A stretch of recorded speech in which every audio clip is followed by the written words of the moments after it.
সেই দিন এমন একদিন হবে যখন বাপ ছেলে থেকে পালিয়ে যাবে, বউ স্বামীকে দেখেও দূরে সরে যাবে, ভাই বোন একে অপরকে চিনতেও অস্বীকার করবে। চারপাশে শুধু নাফসি নাফসির আর্তনাদ। মানুষ নিজের ঘামে এমনভাবে ডুবে যাবে যেন তা সমুদ্র হয়ে যায়। ঠিক সেই বিশাল ময়দানে এক মহান ব্যক্তি সবার জন্য ডেকে উঠবেন। আমাদের প্রিয় আকা, দুনিয়া ও আখিরাতের সরদার হজরত মুহাম্মদ সাল্লাল্লাহু আলাইহি ওয়াসাল্লাম, তার মুবারক জবান থেকে বের হবে একটাই কথা, ইয়া রব উম্মতি উম্মতি। তিনি আল্লাহর কাছে আমাদের জন্য সিফারিশ করবেন, আর এরপরেই শুরু হবে হিসাব কিতাবের ভয়ঙ্কর অধ্যায়। এরপর শোনো, সবচেয়ে প্রথম হিসাব নেওয়া হবে নামাজের বিষয়।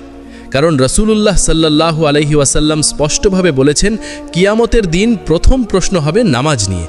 যদি নামাজ শক্ত হয়ে দাঁড়ায় তাহলে বাকি সব আমলও টিকে যাবে, আর যদি নামাজ দুর্বল হয় তাহলে সব আমল ভেঙে পড়বে। তারপর আসবে কয়েকটি কঠিন প্রশ্ন। তোমার জীবন কোথায় কাটালে, তোমার যৌবন কোথায় নষ্ট করলে, তোমার সম্পদ কোথা থেকে এলো এবং কোথায় ব্যয় করলে, আর যে ইলম পেয়েছিলে তার উপর কতটুকু আমল করলে। এরপর আসবে আমলের ওজন। যার পাল্লা ভারী হবে সে জান্নাতের দরজায় পৌঁছে যাবে, আর যার পাল্লা হালকা হবে তার পথ হবে জাহান্নামের দিকে। তারপর সামনে আসবে পুলসিরাতের ভয়ঙ্কর পরীক্ষার সময়। পুলসিরাত কি, কোথায় রয়েছে, কারা বিদ্যুতের মতো পার হয়ে যাবে, আর কাদের হাত ধরে আমাদের নবী সাল্লাল্লাহু আলাইহি ওয়াসাল্লাম টেনে নেবেন, এসব বিষয় নিয়েই এই আলোচনা। তাই শেষ পর্যন্ত মনোযোগ দিয়ে শোনো। পুলসিরাতের ঠিক আগে রয়েছে একটি গুরুত্বপূর্ণ অবস্থান, হাউজে কাউসার। মহাশরের ময়দানে এই হাউজ ঝলমল করবে। হিসাব শেষ হলে মানুষ গরমে ও তৃষ্ণায় অস্থির হয়ে পড়বে। ঠিক তখনই চোখে পড়বে আমাদের নবী সাল্লাল্লাহু আলাইহি ওয়াসাল্লামের হাউজ। তিনি নিজে দাঁড়িয়ে উম্মতকে হাতে করে পানি পান করাবেন। নবী সাল্লাল্লাহু আলাইহি ওয়াসাল্লাম বলেছেন, এই পানি দুধের চেয়ে সাদা, মধুর চেয়ে মিষ্টি, বরফের চেয়ে ঠান্ডা।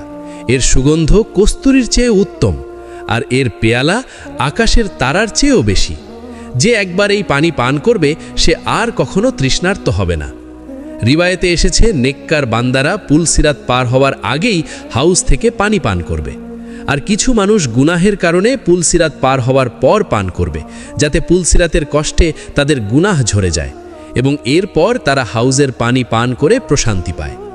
হাউজে কাউসারের পরেই আসে পুলসিরাতের চূড়ান্ত পরীক্ষা। এটি এমন একটি সাঁকো যার উপর দিয়ে সবাইকে জান্নাতে প্রবেশ করতে হবে, যা জাহান্নামের উপর স্থাপিত চুলের চেয়ে সরু এবং তলোয়ারের চেয়ে ধারালো। হযরত আবু সাঈদ খুদরি রাদিয়াল্লাহু আনহু থেকে বর্ণিত, সাহাবারা জিজ্ঞেস করেছিলেন, ইয়া রাসূলুল্লাহ, পুলসিরাত কেমন হবে? তখন তিনি বলেছিলেন, এটি এমন জায়গা যেখানে পা পিছলে যাবে। সেখানে থাকবে কাঁটা ও আঁচড়, নজরদের টেরা সাদান কাঁটার মতো ভয়ঙ্কর। মুমিনরা এই পুলসিরাতের ওপর দিয়ে পার হবে, তবে সবার গতি একরকম হবে না। কেউ চোখের পলকে পার হয়ে যাবে, কেউ বিদ্যুতের মতো, কেউ পাখির মতো, কেউ ঘোড়ার মতো, আর কেউ উটের মতো ধীরে ধীরে এগোবে। এই গতির পার্থক্য হবে তাদের আমলের শক্তির ওপর। কেউ সহজেই রক্ষা পাবে, কারো শরীরে আঘাত লাগবে তবু সে পার হবে, আর কেউ আঘাতপ্রাপ্ত হয়ে জাহান্নামে পতিত হবে। একবার হজরতে সাইয়েদুনা কাবুল আহবার রহমতুল্লাহ আলাইহে একটি আয়াতের তাফসির করতে গিয়ে বলেছিলেন, তোমরা কি জানো মানুষ এই সাঁকোর ওপর কিভাবে লড়াই করবে? এরপর তিনি নিজেই ব্যাখ্যা করেন যে জাহান্নাম এমনভাবে জ্বলবে যেন তার ওপর চর্বি জমে চকচক করছে।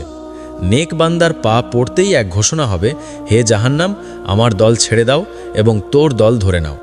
তখন জাহান্নামীরা পড়ে যেতে থাকবে, আর জাহান্নাম তাদের চিনে নেবে যেমন বাপ তার ছেলেকে চেনে। মুমিনরা এমনভাবে পার হবে যে তাদের কাপড়েও কোনো দাগ লাগবে না। আর পুলসিরাত সবার জন্য চুলের মতো সরু হবে না, বরং আল্লাহ যাকে চাইবেন তার জন্য তা চওড়া রাস্তার মতো হয়ে যাবে। যেমন হজরতে সাইয়েদুনা সাইয়েদ বিন আবু হিলাল রহমতুল্লাহ আলাইহে বলেছেন, আমার কাছে যে খবর পৌঁছেছে তা হলো কিয়ামতের দিন কারোর জন্য পুলসিরাত চুলের চেয়ে সরু হবে, আবার কারোর জন্য তা বিশাল উপত্যকার মতো চওড়া হয়ে যাবে। সবার আগে এই সাঁকো পার হবেন নবী সাল্লাল্লাহু আলাইহি ওয়াসাল্লাম, তারপর অন্যান্য আম্বিয়া ও মুরসালিন, এরপর এই উম্মত, তারপর বাকিরা। রেওয়ায়াতে এসেছে, আল্লাহ হজরতে সৈয়দুনা দাউদ আলাইহিসসালামকে বলেছেন, ইয়া দাউদ, তুমি কি জানো কারা সবচেয়ে দ্রুত পুলসিরাত পার হবে? তারা হলো সেই বান্দারা যারা আমার ফয়সালায় সন্তুষ্ট ছিল এবং যাদের জবান সবসময় আমার জিকিরে ভেজা থাকত। আমাদের প্রিয় নবী রাহমাতুল্লিল আলম হজরত সাল্লাল্লাহু আলাইহি ওয়াসাল্লামের শান সত্যিই অতুলনীয়।